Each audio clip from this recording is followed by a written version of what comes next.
Thanks everyone for joining us. Nick asked me to make a few logistical announcements before we start. This particular session is going to have a slightly different format.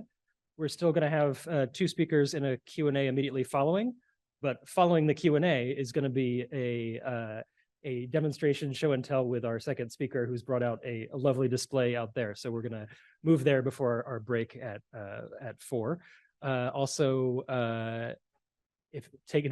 Nick tells me take advantage of we have a cart of free books out there from a retired professor who is eager to see them find a good home. A lot of medieval studies, early English studies stuff, and come back tomorrow for even more. So it's my pleasure to kick off the afternoon with our two speakers, Devin Fitzgerald and Mindell Dubansky. I'll introduce Devin first and move on from there. Devin Fitzgerald is lecturer in the Department of History at Yale University and is also an associate research fellow at the Beinecke Library. Prior to going to Yale, Devin was the curator of rare books and the history of printing at the UCLA Library Special Collections. He's an Andrew W. Mellon Fellow in Critical Bibliography and currently the Vice President of the Society. And if any of you follow Rare Book School or the Society, Devin is an integral part of so many of their programs and outreach. His research focuses on global book cultures and their intercultural encounters, and some of his publications include The Early Modern Information Revolution, co-authored with Ann Blair, Chinese Papers in the Early Modern World, Manchu Language Pedagogical Practices, the connections between manuscript and printed books, and more. Also check out his online presence for a really wonderful array of book history topics across the globe. He's currently working on 2 monograph-length studies, the first examining the interconnected histories of the paper codex, and the second, a investigation of the globalization of the idea of China during the early modern period. It's my pleasure to welcome here today to speak about artisanal books, ceramic and lacquer imitation from the Qing court.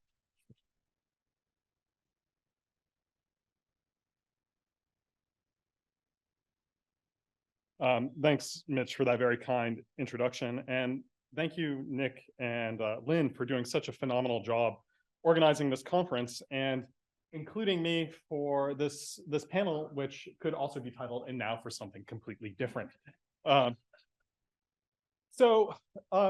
Given the audience and the contours of this conference, I decided it would make a lot of sense to give everyone a crash course introduction to the history of Chinese book forms.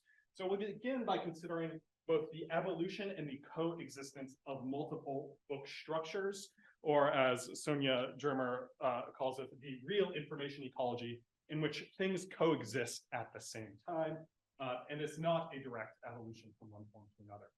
After that, then we'll zoom in specifically at a moment which is the high point of sort of late imperial, early modern Chinese bibliophilia at the Qing court, from basically the 1680s up to the 1780s. And then finally, we will look at ceramic and lacquer books, and hopefully you will inspire me to say something that is intelligent. Because as I made this presentation, I realized I am not an art historian. I'm a book historian, but I really like these boxes. So that's what you're, yeah. Oh. If you move on fast, you did. Yeah, absolutely. Sorry, I'm a peripatetic speaker. In 2019, I organized a little workshop for scholars of the history of Buddhism at UCLA Library Special Collections. And this was the smorgasbord of book formats that we could observe in just late imperial Buddhist texts. So we have scrolls at the center coexisting with concertina formats, as well as with codex structures at the end. Let's see if there's a laser pointer somewhere at the top. Oh, yep, right here, codex structures. Now, the scroll, of course, across Afro-Eurasia is one of the oldest material supports for writing text. And in the Chinese tradition, we see this witnessed rather dramatically in the caves at Dunhuang, which were uncovered at the end of the 19th century in West China. In the arid desert environment of Dunhuang, preserved basically perfectly a sort of Chinese Ganesia of all sorts of Buddhist texts and all sorts of material textual formats. But you can see overall lots of these bundles with Paul Pelliot in front of them that are primarily scroll format texts. Now, why put scrolls in bundles? It could be because this is a preferred way to nap on your scrolls. as this 8th century painting of a recluse shows. And this shows really all of the various lively uses people put scrolls to. Outside of the scene, his servant is walking in with more scrolls. I guess sort of the pillow king of medieval China. But you can see, though, already we have some fundamental differences that are important to observe. This is an 8th century painting on paper. The scrolls are on paper. So we're dealing with a fundamentally different materiality at this end of Eurasia. In this painting, just another century later, we see again a scene of very casual book use. The scholars of Changlin, on one hand, they're writing poems and contemplating in the distance, and over here, they're reading something that is very clearly inscribed. And this just shows that already beginning in the 8th, 9th century in Chinese art, painted arts on paper, paper is already a meta reference. Paper expands out of paintings everywhere in East Asia, and especially book formats. And so here's an example, though, that we often don't pay much attention to scrolls as bound objects. But in fact, within the East Asian scroll traditions, the paper texts, such as this 8th century scroll from Dunhuang here at the UCLA Library Special Collections, has actually a silk protector on the front that's affixed.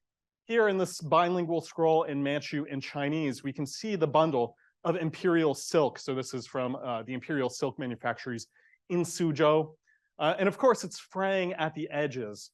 But the purpose of this decorative silk is to protect the fragile paper within.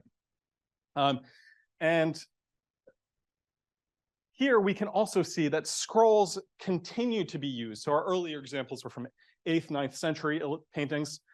In this painting from the 15th century in a Sino-Tibetan style, again, we see scrolls just off to the edge. Here, it likely represents the Buddha, the Dharma, and the Sangha, so the 3 jewels of Buddhism. But scrolls continue to be used in all sorts of different contexts in late imperial China. Primarily, often for painting, for calligraphy, but also in certain ritual contexts, scrolls were important. So there was no supervention of the scroll. The scroll instead found its own niche within media ecologies.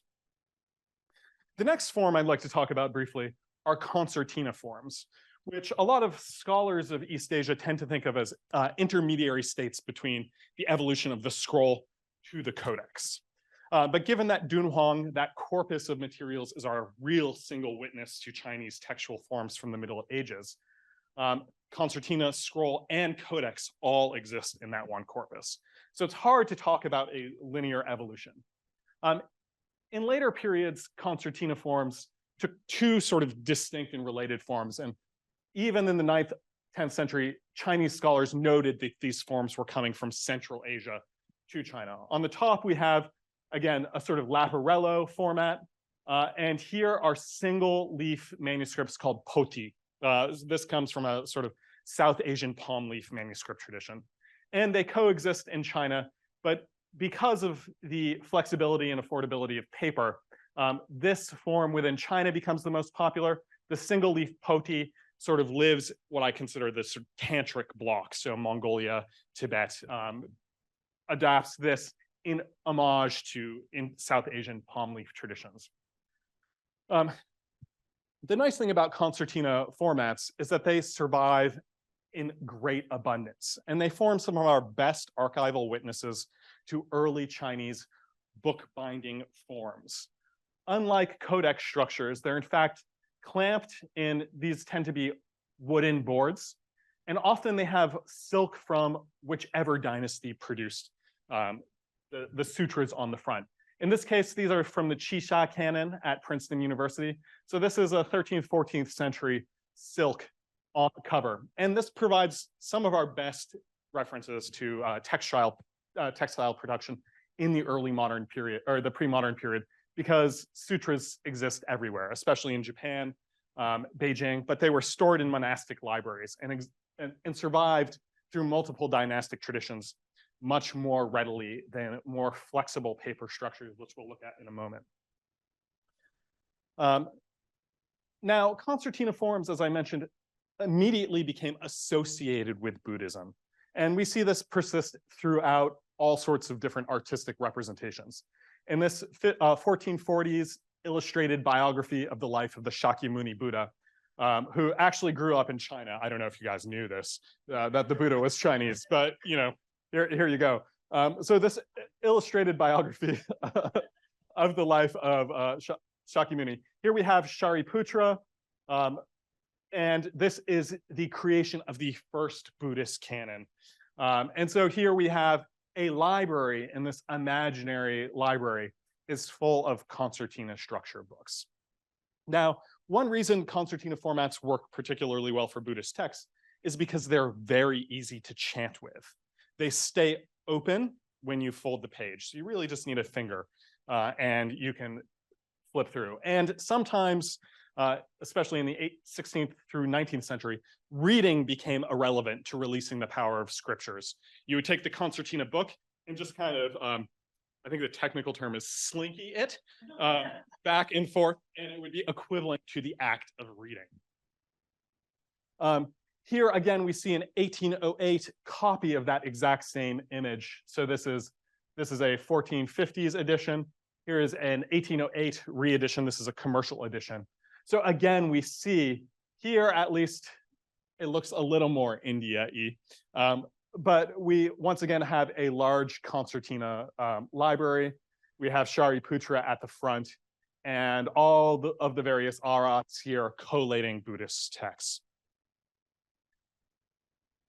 And as I mentioned, these can be quite stunning witnesses to pre-modern Chinese material culture that codices don't provide for us. And I'll talk about reasons for that in a moment.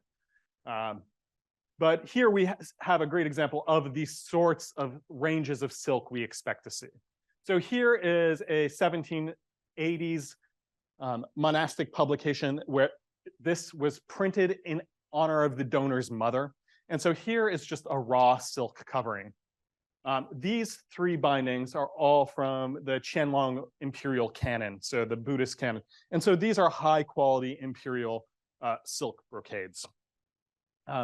But still, you can see you've got this nice rectangular function and a sort of feeling of solidity to these books. Here is what one looks like as you open it. This is from the Qisha canon, again, at Princeton University.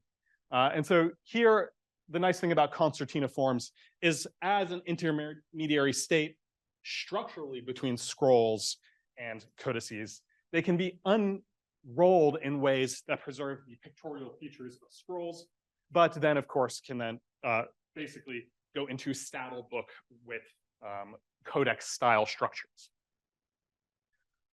And since we will be getting to lacquer boxes at some point, I just want to give you a sense of, while these have hard covers, in East Asia, because of the different material affordances of paper, and East Asian papers are much thinner, codex structures could not support heavy boards.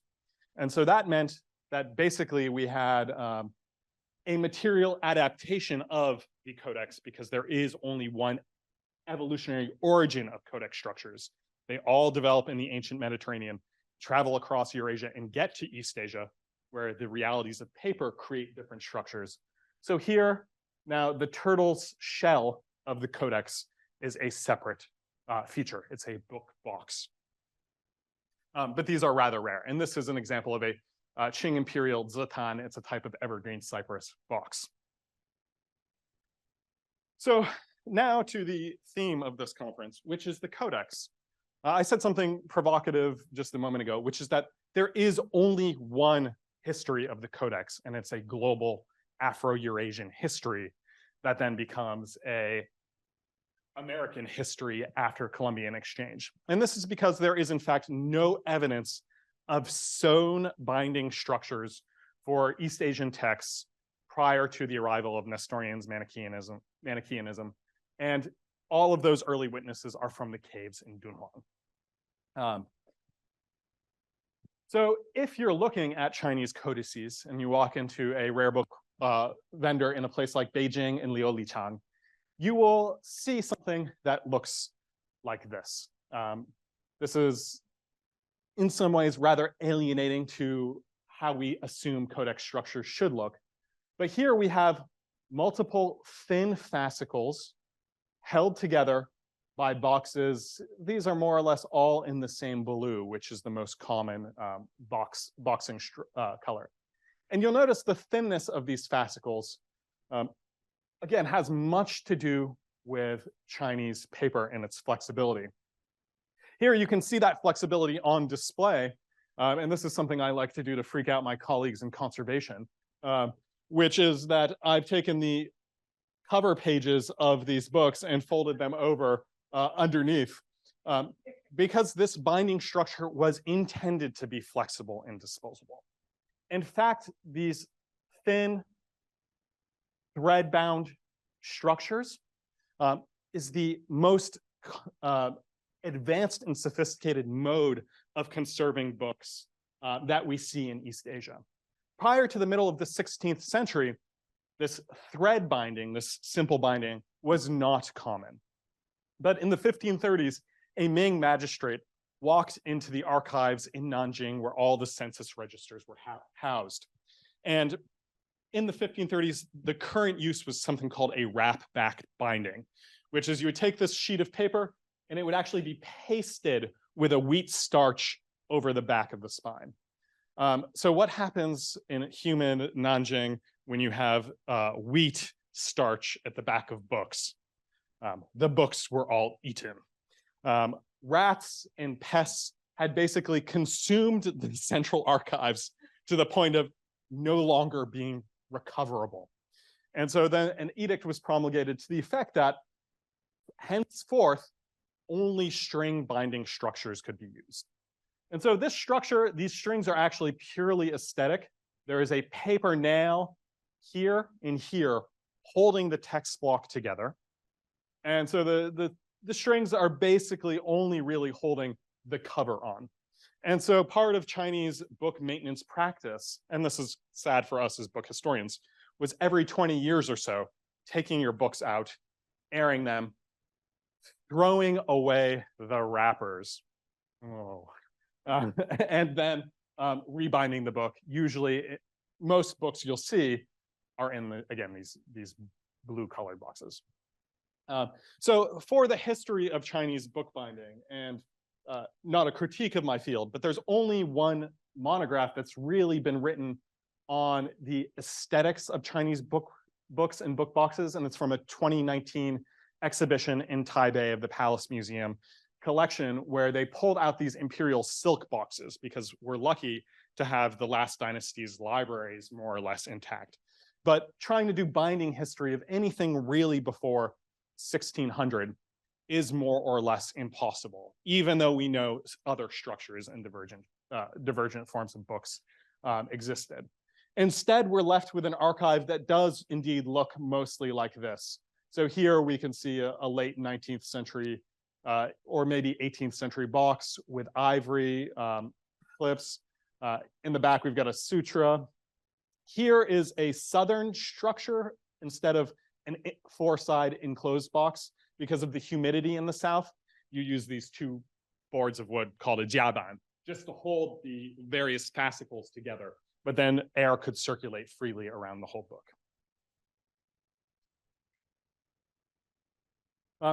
But there are early illustrations of structures in codices and boxes that have not been surveyed in any comprehensive way. And so that earlier painting I showed of the scholars of Changlin with people holding scrolls, that's an 8th century scroll in the National Palace Museum in Beijing. This 11th century copy of that scroll, so those guys reading those scrolls are here, added an extra part to the scene. And that's these scholars sitting around this box and a codex form in hand. And I think this is also, when I saw this, the first thing I thought about is usually my party strategy, which is to sit in the corner and read while everyone else socializes. So a moment of transhistorical self-recognition. But here we do see that already in the 11th, 12th century, that wooden boxes were used to store. And this is, again, a multifaceted structure. But you can notice that the silk or the blue covers continue around the back. So this is a wrapped back, something we call a butterfly binding that I won't really get into today. And the Chinese and Japanese and Korean artistic traditions actually provide an invaluable witness to the history of reading and material texts. In this mid-1540s ox herding painting, we see here, again, something that's beautiful and intimate, which is that this act of reading in this private, quiet context while walking with your ox, as one does, shows one of the great affordances of the Chinese tradition, which is these light paper flexible formats could in fact be held in a single hand early on. And again, just another great example, and this is from the 1720s from a court painter, Meng Liang. Here we have a woman at her leisure reading. And here to her right, we see the box open with the multiple fascicles. And she's just plopped her book down, face on the table, and is looking out, inviting the reader into the scene of, again, leisurely reading. Now, while we don't have a lot of book bindings, we do have beautiful examples of Qing imperial book bindings. And so here is the Emperor Qianlong, ruled from basically the 1740s to the 1790s. And this is from one of his private library collections. And so these are brocades in imitation of 10th century silk brocades that he's bound various antiquarian books in the palace collections in.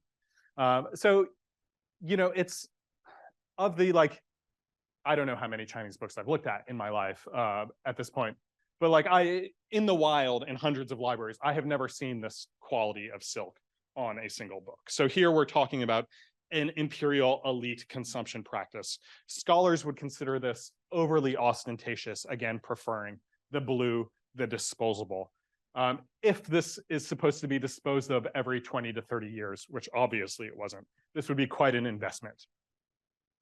And again, we see here some beautiful examples of Qing court artistry with book bindings and enclosures. Here, this is called a cloud pattern box.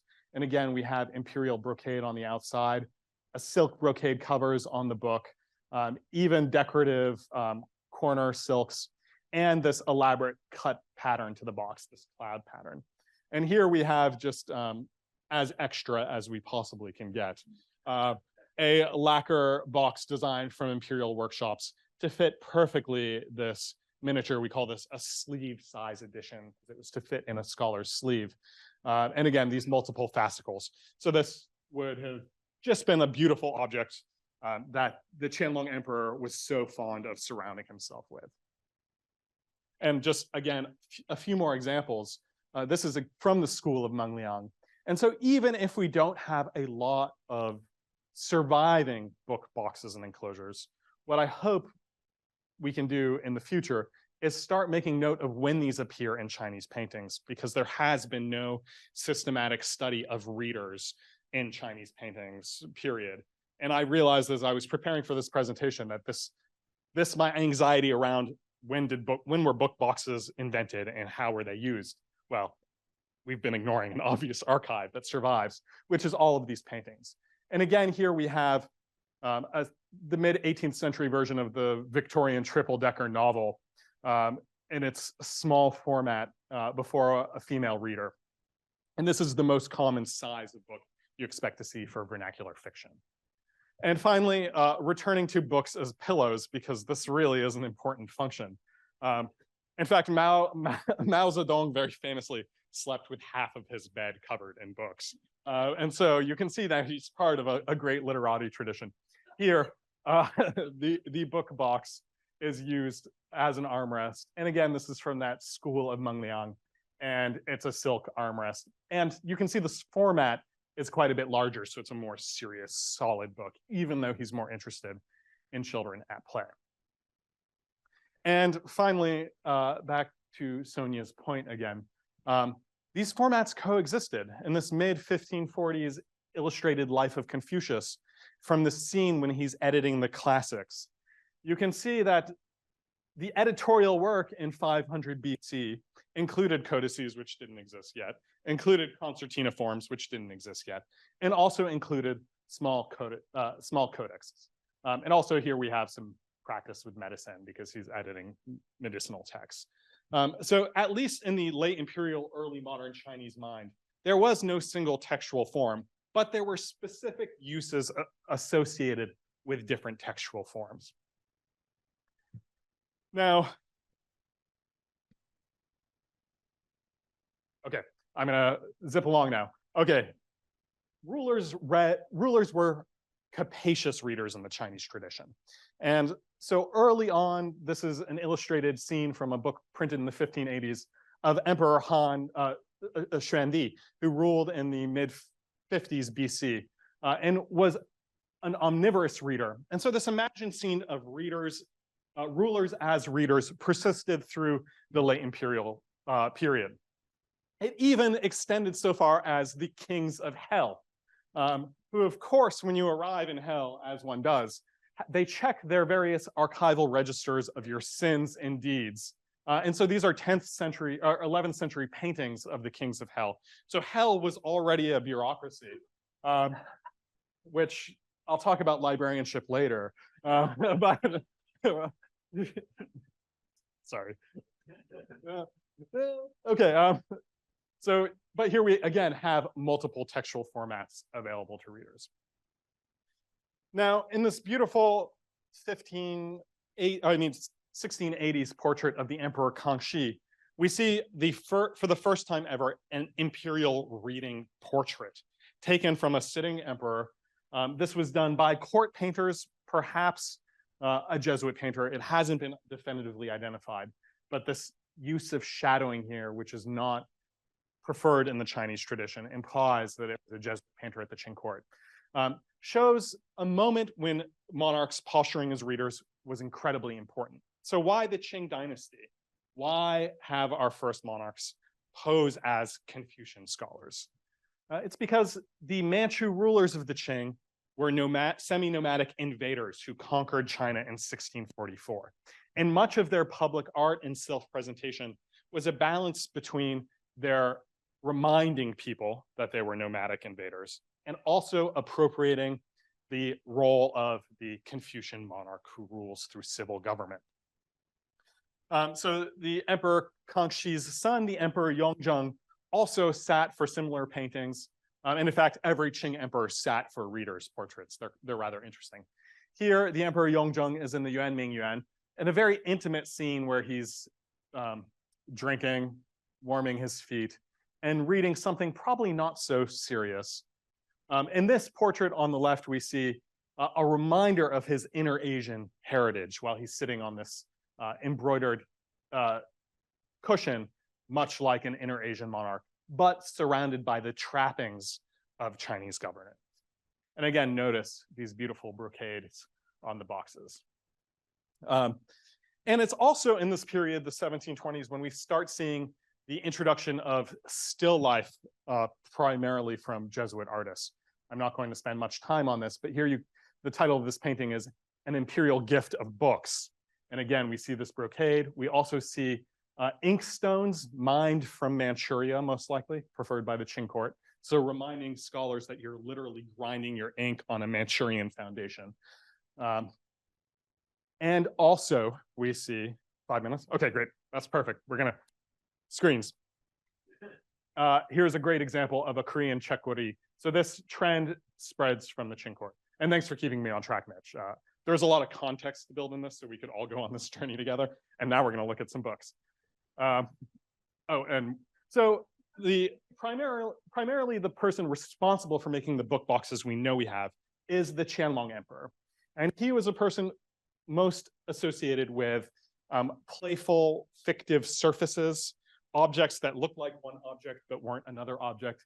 And in the name of this painting, one or two, he asks, am I a Confucian or am I a legalist? And he's sitting with his own portrait. And so he's playing with reality. And he did this quite a bit in imperially commissioned boxes. So Qing lacquerware, and again, we'll just move quickly through this. I'll throw the slides up on my website for people who want to look at this stuff with image credits. Most of these are from Chinese auction sites or the Palace Museum in Beijing. So here's a lacquerware box, probably done in imitation of Japanese style boxes. Here's another beautiful example of a Qing lacquerware. Here we have the title slip. You can see the silk alluded to at the edge of the paper codex, but again, just an empty box. More beautiful lacquerware boxes, or I guess we should call these Blooks in honor of our next panelist. And here is, we know the Qianlong Emperor commissioned this for his mother. Here is a Zitan, but again, lacquer covered book. And here we have even the title slip, the imitation ivory clasps, just like really beautiful objects. This is a cricket cage for raising your crickets, which they fought at the Qing court. So if you open this up, you would find a little cage for keeping your crickets in. And again, we have some ceramic peanuts on the top, ceramics seals, but then again, this reference to Suzhou brocades. I just love this. Sorry. Again, beautiful imperial brocade. This is the title of the Qianlong Emperor's personal poetry collection. So you would get the ceramic object as a court gift, and it would have the title of his personal poetry collection. Again, a beautiful, are you ready? Example of a miniature curiosity cabinet in a book, including these jade sort of scepters. There's actually a scroll in the scrolls. And then also more jade artifacts. Most of this jade mined from Xinjiang, which the Qianlong Emperor oversaw the conquest of. So you're opening this book, reminiscent of Chinese scholarly achievements, and you're seeing the material witnesses of imperial conquest. Just, again, a great example of concertina, large album style for painting, probably more a codex structure, scrolls, and again, each one a little box. And just a miniature bookshelf. It's like this big. I don't know. It's just the king of tchotchkes should be his new name. And again, this is a great little curiosity cabinet stored within a cover that looks like books. Now, I think one of the things going on here as I'm thinking about what to do with these book boxes and fitting it within a larger argument of the Chinese history of bookbinding, which again doesn't really exist in terms of art history, is thinking about the way these objects of imperial manufacture, from porcelain to lacquer, also reference every other Qing imperial craft. So we're referencing the imperial print, imperial composition, imperial art, imperial painting studios. Basically, there's no part of the giant imperial workshop machine that you omit from a discussion of these book boxes. And so I think that one thing that's happening and why these appear at this moment of Qing imperial expansion is these objects stand as a metonymic for all imperial craft and therefore all imperial statecraft. And so I look forward to your questions, and thank you very much.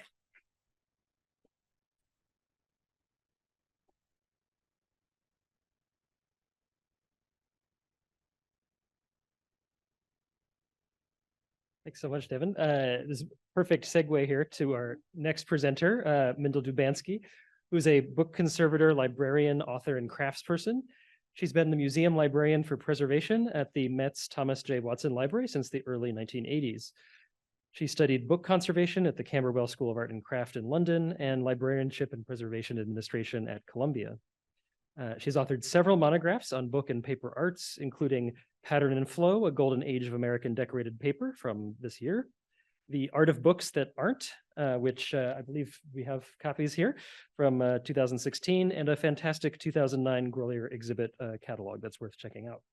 Her collection of books, some of which we have here today, and groundbreaking research have been featured in exhibitions at the Grolier Club, Bard College, and in the New York Times and other publications. She has built a personal collection of over 700 of these book-looking objects and has interpreted the overall scope of the subject. She's recently initiated the Book Institute, a series of activities designed to promote the making of these books and their study in relationship to the field of book history.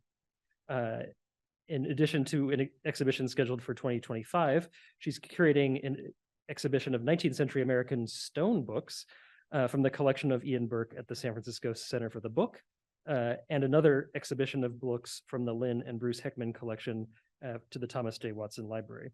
She's also planning an online course on the techniques and history of these objects. So it's my pleasure to welcome her today.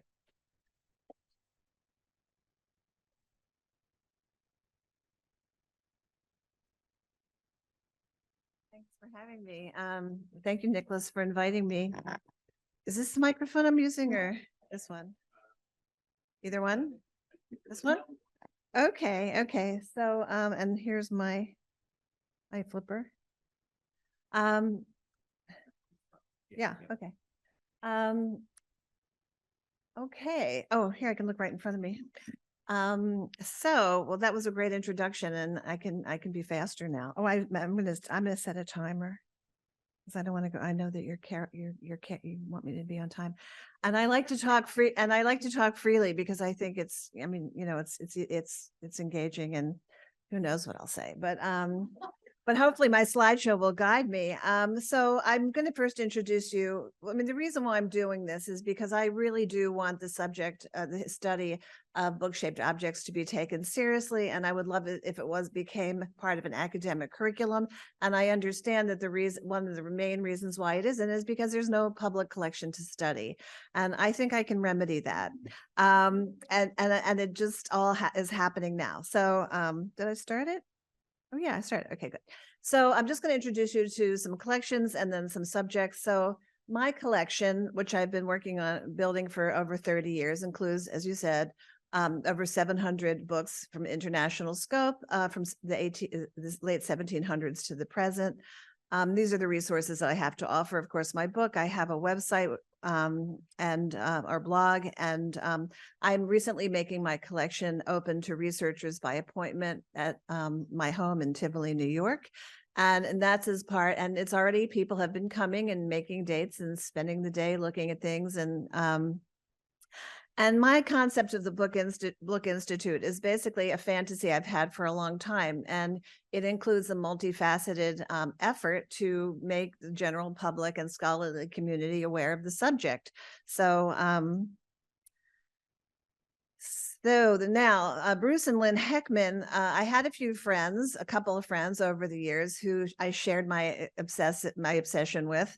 And Bruce and Lynn Heckman had the most prominent, largest collection of really important, rare, antiquarian book-shaped objects. They were collecting for antiquity and for folk art boxes and all kinds of things. They didn't even know the importance of what they had or relationship to books, but they had over 1,000 objects from the 19th to the 20th century, some the 18th, mostly European and American. And now this collection is also at my house as of last Sunday, because over COVID, unfortunately, Bruce passed away and Lynn became ill, and she had to sell her house recently, and she agreed to lend me the collection for as long as I wanted it.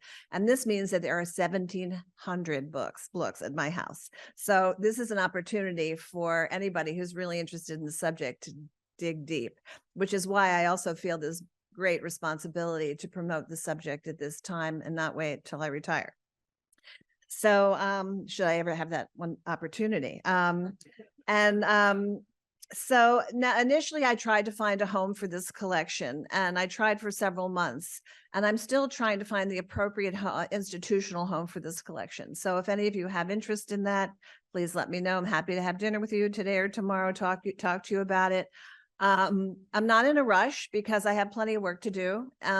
It's more important that I find an institution that really wants this collection and has and can explain to me how they're going to use it. So the Heckman collection, this is a teeny bit. They had it in their house in many china closets. And this is just a little glimpse into it. And I was able to select a small representational collection for the Thomas J. Watson Library where I work. And I tried, what is representational in a collection like that? It's just sort of a little bit of every type of thing. this is a game, a wonderful alphabet letter game. And that collection is also being cataloged now. So pretty soon it'll be cataloged. We're going to do a little exhibition. It'll be online. You'll be able to come and use it. If you're desperate, you could come and use it now because it's all in my office. You can just contact me. But I did take some of the earliest books in her collection, which were these books from 1714, I think was the earliest one that she had. This is the Dutch book. And she had amazing things. They had amazing things like these. They had 3 Civil War lancets in book form.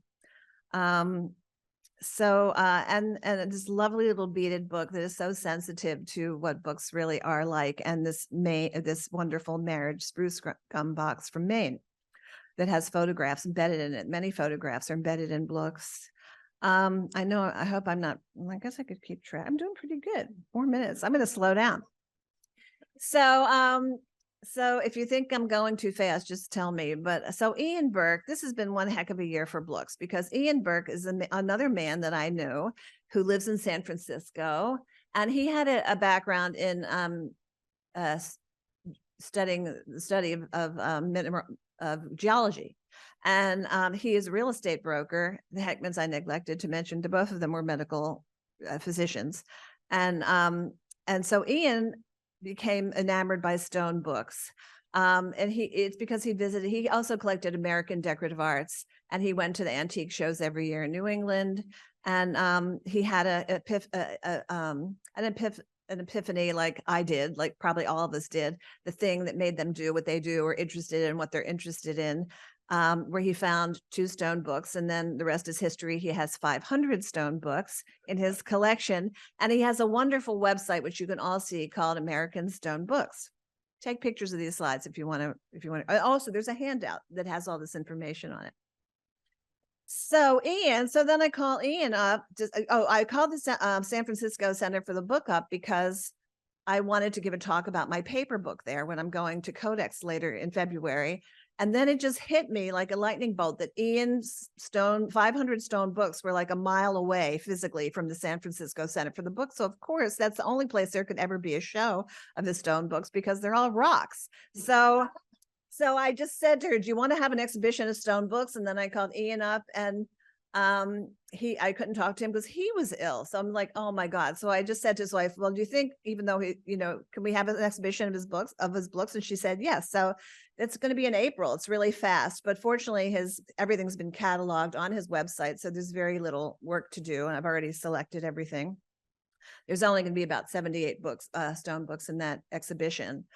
So this is a collection that I don't know what's going to happen to it. It might be dispersed. I don't think they're going to send it to me like Lynn Heckman did. And it really worries me because it was a lifetime to acquire this amazing collection, and there's so much valuable information. So, of course I was interested over the years, what does the Met already have? And I did write this blog post on book-like curiosities in the Met collection. And there are some really wonderful things, including 2 Bible Regals, which I think is one of the world's greatest books. I don't know if you're familiar with the Bible Regal, but it was a traveling organ, very often used by, religious people who were traveling from town to town or village to village for services. And so what I learned from my study, one of the things that I learned from my study of book-shaped objects is there is no subject or discipline that doesn't have books associated with it. Everything from magic to household, your home, and I'm going to show you examples of these things. There's so many types. I mean, and everyone made them. Children made them. Rich people and poor people made them. They were both the simplest objects and the most expensive objects. They reflect every type of book there is. And when I say it's a parallel history to book history, I mean it, because I can't imagine a book that hasn't been interpreted into a book object. And the motivations are the same motivations we have for collecting books, for saving books, for giving books, all of this culture that we have. So if I had to explain to you, why do I collect these things? I would say, and this is probably a good place to say it right at the beginning of showing you some of my collection, that if you were a bookbinder, and I know there's a lot of us here, there was a day where you got like hit in the head with a lightning bolt or Cupid's arrow, and you fell in love with this subject and you decided you're going to devote your entire life to it, and you don't even know what the heck hit you. So that happened to me, and it never changes. It's always the same. It never wanes. You always want to do it. You always love it. And about this, there was a book, a little book, a cold book that I held in my hand at a flea market about 35 years ago that said that convinced me that the book itself, the physical object, has so much power itself. Aside from the text, there is a synergistic activity that happens when you are with a book and you're holding it, and it becomes, we know books are transformational, right? They're physically transformational, they're spiritually transformational, they're intellectually transformational. And all this is communicated in this object. So I really need, one of the things I didn't mention about the Blook Institute, that I'm looking for a Blook think tank. So if any of you want to be on my team, I hope that you're going to reach out to me after this so we can sort of brainstorm about some of these things. And I really need a psychologist and a scientist, in addition to you Blook historians, because it's something's going on there. So so I thought, bottom line is that if I eliminated the text and I looked at which ways in which people through history and time have emulated the book, it would explain to me how people feel about books, and then therefore I would understand myself. So that's what I've been doing all these 30 years, trying to figure out what the hell was that. What's that relationship? I know it, I feel it, but articulating it is very hard. And I've been interviewing people. So if you want me to interview you, I would love to interview you. So how am I doing? I still have, I'm halfway, so I'm good. So am I talking too fast, or am I doing okay? All right. So, so I collected for decades. And then in 2016, I said, I think I'm ready to present. I'm ready to interpret this subject like Blooks 101 to the public. I want to explain to them why these things are so wonderful and how many there are and why everybody should care about them.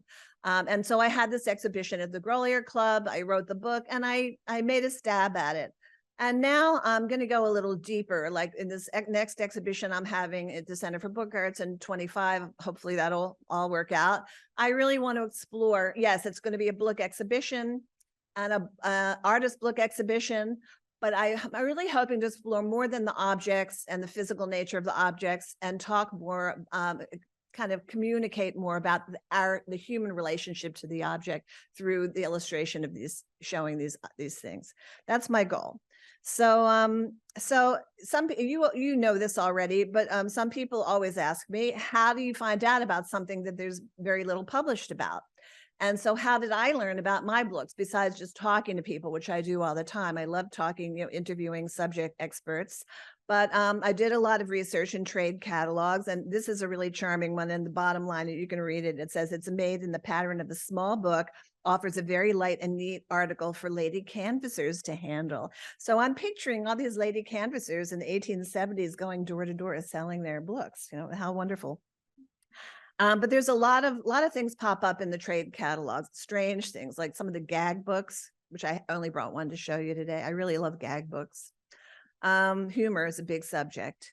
So magazine advertisements are so helpful. They tell me a lot. This is a great example. This is an ad for the Raquel Vanity book, which I learned through the ad that it had 11 versions, because you had to have one to match every one of your outfits. I mean, it was part of your wardrobe. And I was like, I don't have all 11 of them, but I have the ad. So that's good. Because I collect for scope and I really want one of everything, like an example of everything, I try not to go too deep into any one subject, because otherwise I blow my whole budget on that, But gag books, I've gone very deep. Like I have a lot of exploding books, electric shock books, and punchline books, because I think someday some library is really going to want those and I'm going to have them. So am I right? I mean, I'm sure I'm right, because who's going to have it, right? So research, patents. So but when Google went live with American patents, it was like heaven for me, because I have a book this thick of American patents of Blooks, and I was shocked. And one of the things that I learned so much from the patents is things I had thought were unique or one of a kind, because they were from the handcrafted era, were like big business, that they made tons of them. For instance, lunch boxes in the 1870s, tin lunch boxes. And So yeah, that's a secret compartment for the thermos in the spine. The top edge pulls out, and I was going to bring it, but I lent it to my local library because I put a little show up before I left. Vox books, who knew? I didn't know what the heck those were. And then I started finding all these German books on wax things. And there was this factory in Bavaria who made thousands and thousands of these wax books in all different sizes. Some of them open, some of them were just solid, and they were sold in, I guess, church gift shops. And might need some water if anybody knows where anybody. There's some in my bag, but so I really love the wax books. I probably have 4 of them. When I had my show, one of the things that was so wonderful is everyone would show up. All the people who came to my show brought their books with them to show me. One of them being something I always wanted to see, which is called a Schnapsbibeln. I don't know if any of you ever seen them, but they're ceramic flasks, folio or a large quarto size. And there's a man who was an art collector who uses our library who showed up with one wrapped in a bath towel that he brought on his bicycle. It had a big crack in it. I could not believe that he did it. I tried to get it from him, but he's not partying with it. I thought, if you're going to ride around with that thing on your bicycle, you may as well just hand it over, because one of these days, it's going to not be there. But so this is another one, maple religion. There's so many things, so many Bibles, and there's stone Bibles and wood Bibles and Bible boxes and embroidered, there's just so many, open and closed. But the maple sugar mold is one of the strangest ones, and it's quite rare. I've seen 3 of them. Of the 3 I've seen, I have 2.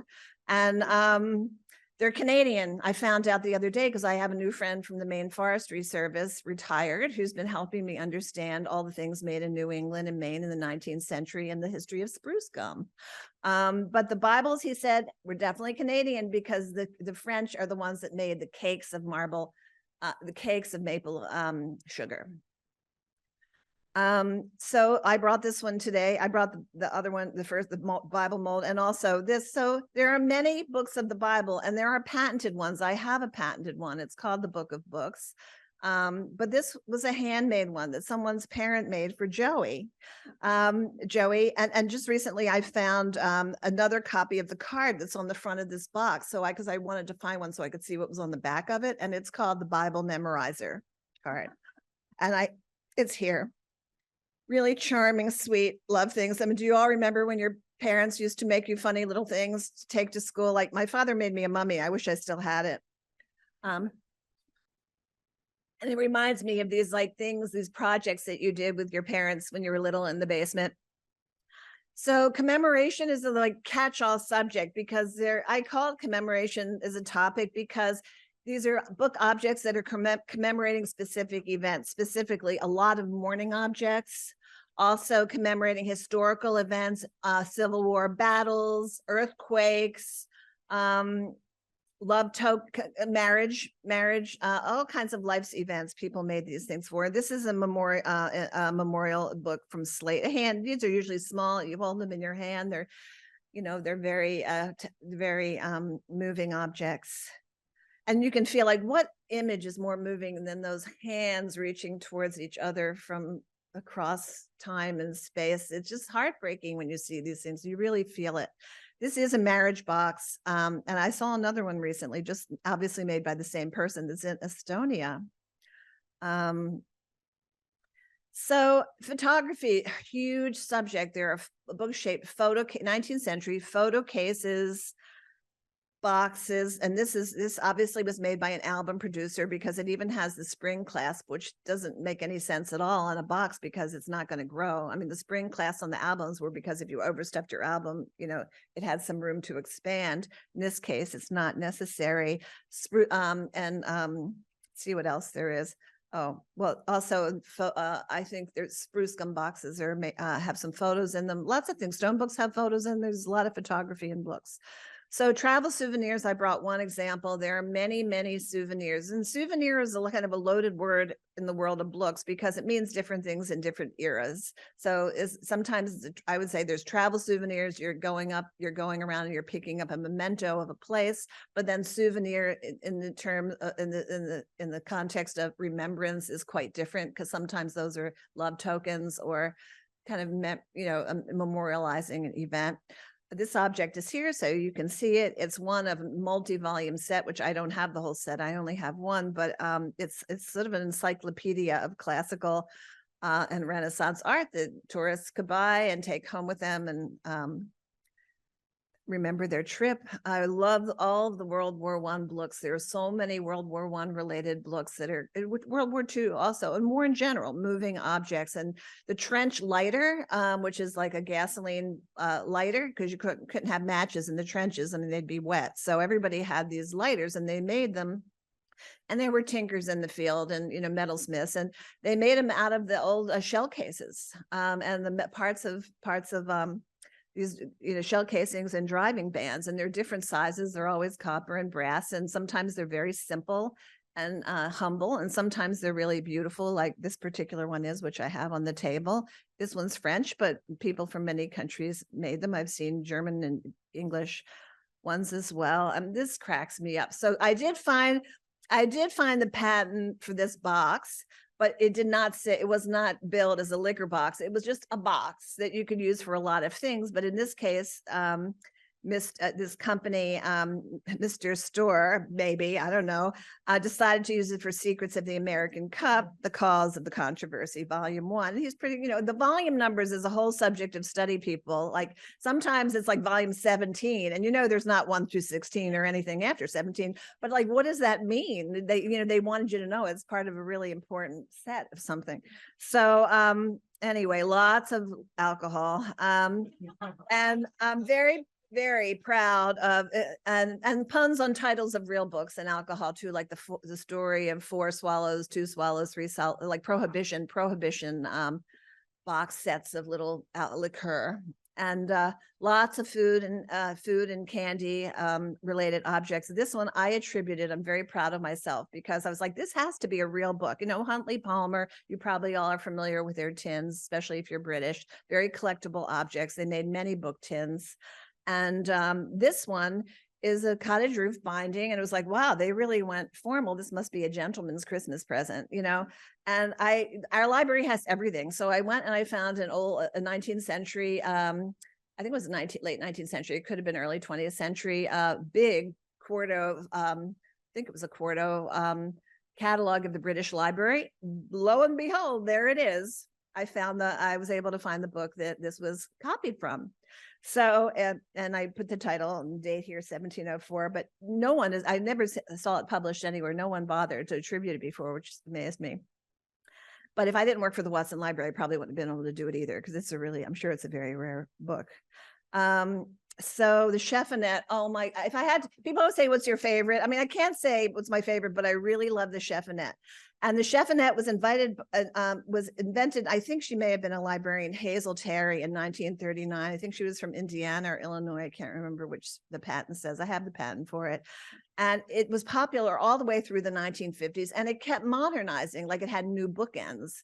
And first, the older bookends were more like open work, a filigree. And I'm very happy to have this particular, it came in 3, 5, and 7 volumes. And you could buy it with the recipe cards or without the recipe cards. But what's so special about mine is, besides the fact that it has the recipe cards, it also has a secret letter inside that was hidden in there by the owner, that was sent to her by a Christian, that was like 2 pages on how she committed this terrible crime and no one's ever going to forgive her. And after 2 pages, I still couldn't figure out, what did she do? It was so oblique. I just thought, wow, why didn't they just come out and say it? Like, but she was like, she did. It's like, it will always remain a mystery, and it will always be in her Cheffonette, and her husband is never going to find it. So I thought, like, isn't that great? Like, such a great example of like hiding stuff in books, which is a whole, knock yourself out, whoever's doing a PhD on that. Like, there's so many things related to hiding things in books. But thank you, Hazel Terry, for inventing the Cheffonette. And here's a British one, Fashion and Grooming, that's modeled on a penguin, I guess, a mystery. So many of these books are really trying to be real books, specific books of specific, the BR aces, right? The braces. So, I love the funny stuff. I understand perhaps that's why the subject has never been taken seriously by scholars, because it can be kitschy. But I always say, I'm from Baltimore, and if anybody has a right to like represent kitsch, it's me. So, I'm telling you, it's totally worthy of study. There's so much interesting things in it. And if you're British in this audience, you might recognize the title Inquire Within Upon Everything, which is like a British version of, well, it's kind of like Miss Beaton's, but for your house. Like everything that you need to know about life is in Inquire Within. And it's a book that was published for like 100 years. I mean, it just kept going and going. It's like Emily Poster. I don't know what it compared to exactly, but here someone made this beautiful little sewing kit. And entitled it Inquire Within. And of course, everybody, all her friends would have known exactly what she meant by that. And volume 1, too, very controlled. One of my favorite things, and you'll see on the table is, it's almost time, is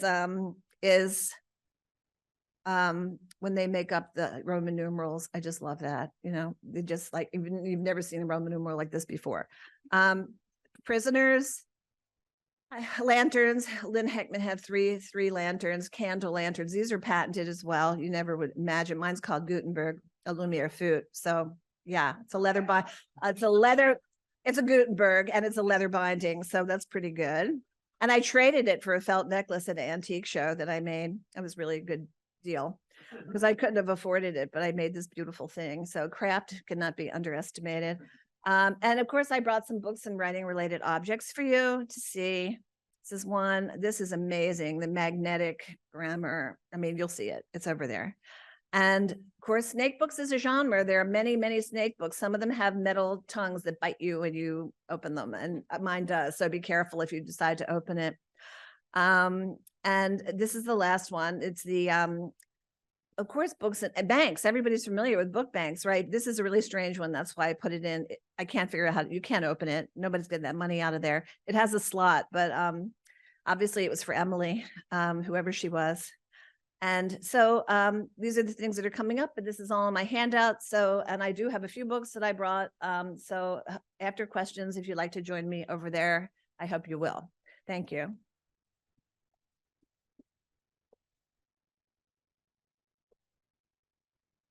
Oh, okay. Yeah, let's see here.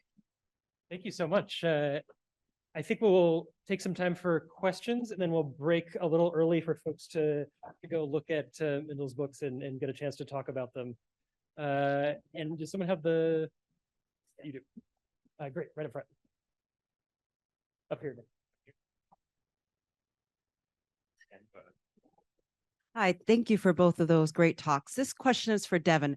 I was wondering if you could maybe speak a little bit more about what I'm going to call incorrectly genre paintings. Mm-hmm. So there's one where there's a lady who's holding a mirror perhaps, and she has a book box. But then there is that image of a person with their oxen, as one has, and reading at the same time. And I wonder if you can talk about, I don't know, is this a contemplative practice? Those seem like two different works from two different centuries, perhaps even. So thinking about books in context and what status a book might bequeath the person who has it. Yeah, thanks for that question, Denba.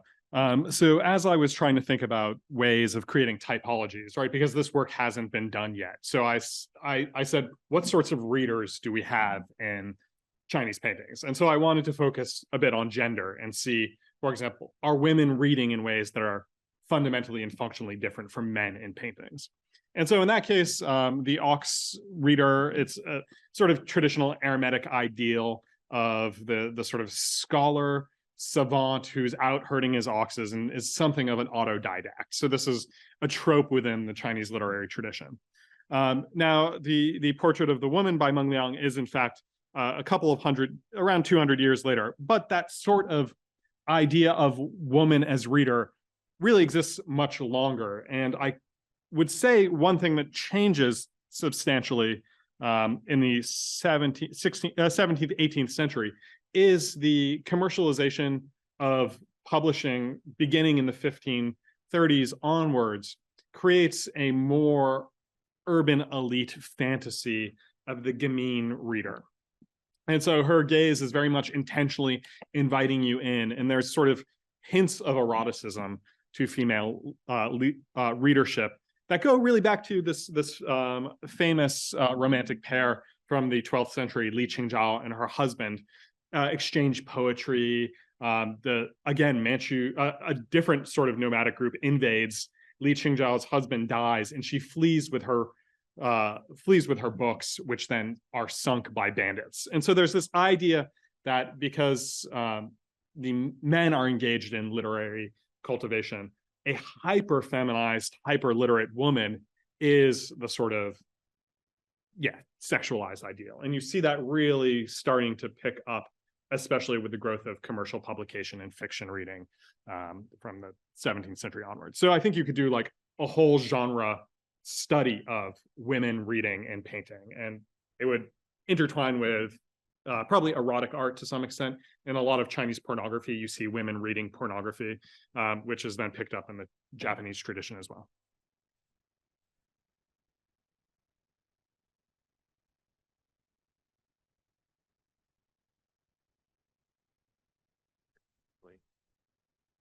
A question from Julie Davis.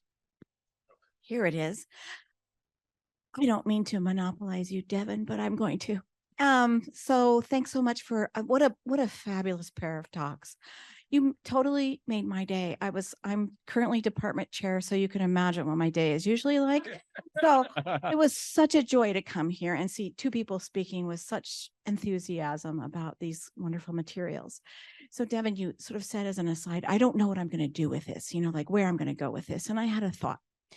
And my students get nervous when I say that. I've been thinking a little bit about, the challenge for the Qing emperors and the way in which they are trying to sort of really become literati, become these kind of important figures, take on the Chinese tradition, but they're always occupying this kind of double personality or double position.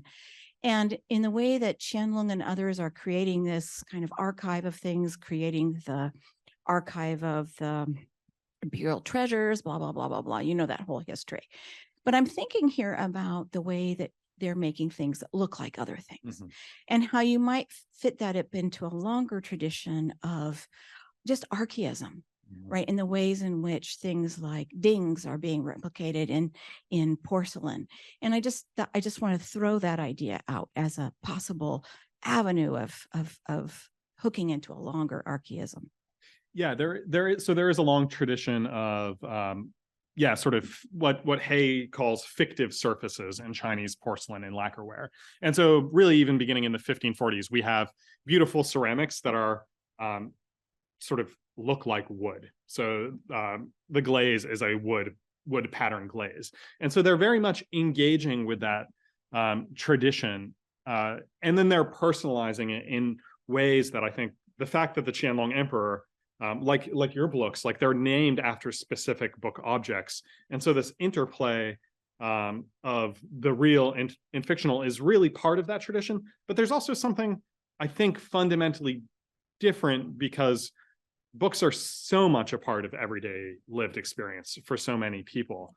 And so I think that because it is unique to this basically 1720s on, that's when these fake books start appearing. And I'd be curious actually to hear, like, when do fake books, not like books that have been hollowed out and turned into boxes, but like, when does fake books appear in the West? Well, you heard Nicholas talk about the Limbourg brothers.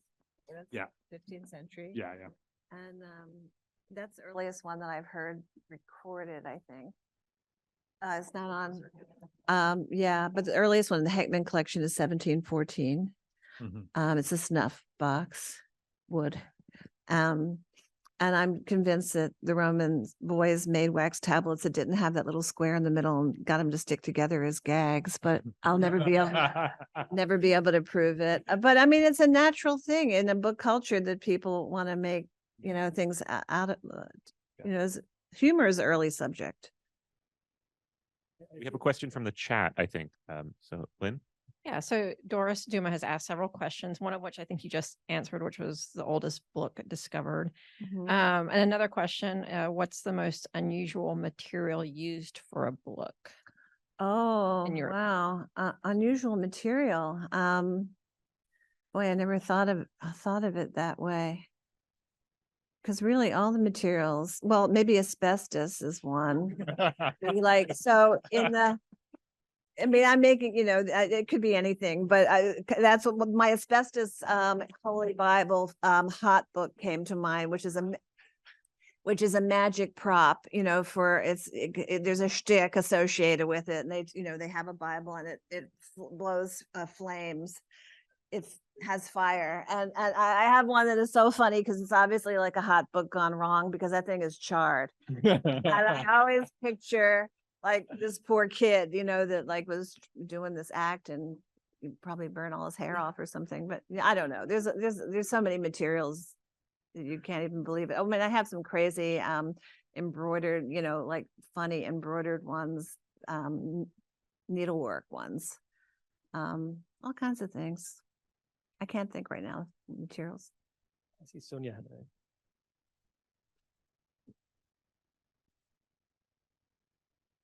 So for Mindell, my question is whether you've run into difficulties as far as categorization is concerned. Are there limit cases for you when it comes to determining whether something is a Blook? And are you codex centric? Are there trompe No. objects like this that are in other formats? Well, in China and Asia, there are many book-shaped objects that are those like the wooden, are they bamboo, the books, the roll books and scrolls and slate. There's all kinds of formats. There's not as much of it as I sent most of my collection are codices, but there are I do collect other things in mostly Asian things.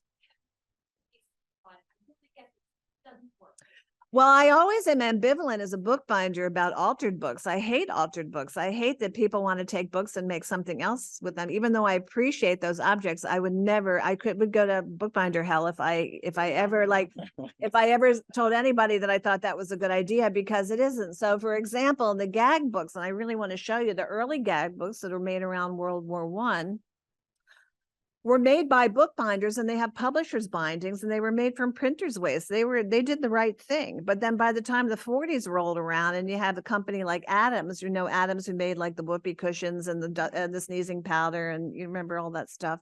They made exploding books, and they only used altered books for them. And they had a factory. I found it in Popular Mechanics, an article about Adams that had a picture of a lady like up to the ceiling with exploding books that she was, she couldn't fill the demand that seemingly went on forever. That's what it said, for exploding books, that were made from altered books. And I went, oh, these, that's another subject, to track all these altered books. And so, so I don't promote, and I don't like collecting altered books, but sometimes I have to. Barbara, you've had your hand up. Thank you. This is a question for Mindell Dubansky. So I think I remember from reading Roberts and Skeet about an early Christian habit or custom of wearing a book on a chain around one's neck as a talisman. And I'm sure your collection must include jewelry. I'm wearing jewelry, right? Yeah. Right. So that is really an association, if you will, the sacred with a book-like object. Well, Right. And I mean, there was the wax, if you will, confirmation book in your collection. But could you talk a little bit about, I mean, most of the examples that we saw from your collection are really in popular culture, but could you talk a little bit about sacred, like precious objects? And I think Nicholas, when I met him on the phone not long ago, told me he had given a lecture about book-shaped objects from the Louvre collection, which of course must have included like gold, scientific instruments that were very rare and valuable. I've seen pictures of those in auction records and books. Also beautiful mechanical automatons. There's singing bird books that were German. The bird would come out and tweet, sing, and then go back in. It's in the book, come out and sing and go back in and spin around. And then there's also jewelry. There are rings, poison rings. I've seen things associated with watches also, like Chatelaine, which aren't that old, but necklaces. I'm trying to think besides the scientific definitely mechanical things made from precious materials and jewelry. Specifically, I'd have to go back into my files, and I collect all that information, but I don't memorize it, unfortunately. We have quite a press of questions and limited time. I'm going to do one from the chat from Lynn and then come back to the room for one more. So Lynn, why don't I think so. David Solo asked for Mindy. I noticed that many of the books have patent numbers. Have you had a chance to explore the patent filings and see what sorts of claims, prior art, and other information might be included? I've only read the patents. I haven't done anything, gone back further. I'm not sure I understand the question completely. I imagine if you have to file a patent, you have to present. Oh, no, I haven't. No, I've just read the patents and tried to find the objects if I don't have them already. Ali, you've had your Again, for Mindell. In your opinion, we've talked a little bit about altered books, but when does a book become a Blook? For example, if a book is completely reused as a scrapbook, if every page is pasted over with scraps, is that a Blook, Well, or is that still a book? I mean, it's a book. That is a book. A book to me is just something that is made to look like a book, but it's not a book. And it can be made for any purpose. But that's it. That's my criteria. Somebody asked me about classification, and I don't think I answered that. Just to go into that, it was a tremendous responsibility to try to create Blooks 101 and to classify the subject in order to present it to the public by exhibition case. So yeah, I just sort of thought about the general terms, but many of the objects could have fallen into a lot of categories. So and they could bounce back and forth, and I'm perfectly fine with that. Unless you really got myopic in terms of your classification and really got detailed, you'd have to, if you wanted to be general. But I was classifying kind of by use or function. That was what I was doing at that time for that purpose. Thanks, everyone. We're going to thank our speakers.